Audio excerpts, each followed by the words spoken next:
11th के स्टूडेंटों को अब परेशान होने की कोई ज़रूरत नहीं, क्योंकि आज की इस वीडियो में मैं आपको 21 मार्च के लिए रसायन शास्त्र का पेपर बताने वाली हूँ। तो इसे आप अच्छे से देखिए और बिना डाउट के कंप्लीट करिए आंसरों को। तो देखिए, पहला प्रश्न है आपका सही विकल्प चुनिए। तो एक पदार्थ में 80% कार्बन और 20% हाइड्रोजन है, वह पदार्थ होगा।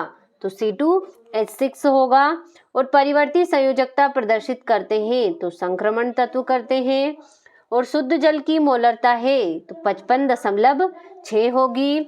और चुंबकीय क्वांटम संख्या संबंधित है तो विन्यास से। और बंध एवं पाई बंध से प्रबल होता है। और आयनन विभव न्यूनतम है तो अक्रिय गैस। तो देखिए, इस तरीके से पहला प्रश्न आपका कंप्लीट हुआ। ये रहा आपका इंग्लिश मीडियम वालों के लिए, तो अच्छे से स्क्रीनशॉट के माध्यम से कंप्लीट करिएगा। तो देखिए, इस तरीके से दूसरा प्रश्न आपका रिक्त स्थानों की पूर्ति कीजिए। तो उत्कृष्ट धातुओं की इलेक्ट्रॉन बंधता 0 होती है। और तत्वों के गुणों की क्रम से पुनरावृत्ति तत्वों की आवृत्ति कहते हैं। और स्थिर ताप पर किसी अभिक्रिया के लिए साम्य स्थिरांक Kp व Kc का संबंध Kp = Kr/RT से है। आगे आपका किसी तत्व के समस्थानिकों में न्यूट्रॉनों की संख्या असमान होती है।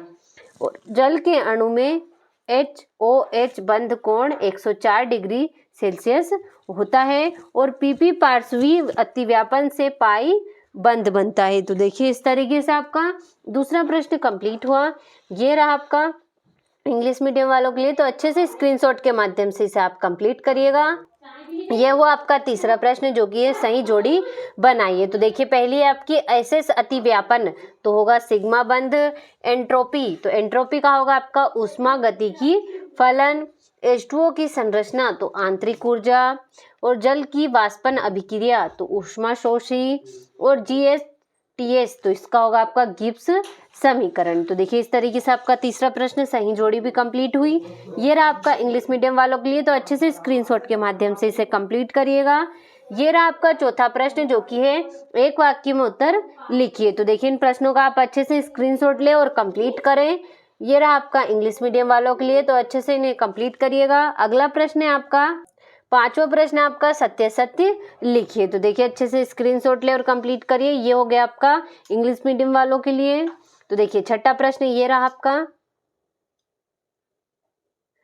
ये हो गया आपका सातवां प्रश्न, किसी विलयन की मोलरता को परिभाषित कीजिए।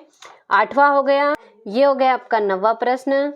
10वां हो गया, 11वां हो गया। इस तरीके से इन प्रश्नों को अच्छे से कंप्लीट करें। ये हो गया आपका 13वां, 14वां। इस तरीके से सारे प्रश्न आपको क्रमानुसार दे रखे, तो इन्हें अच्छे से स्क्रीनशॉट के माध्यम से कंप्लीट करिए।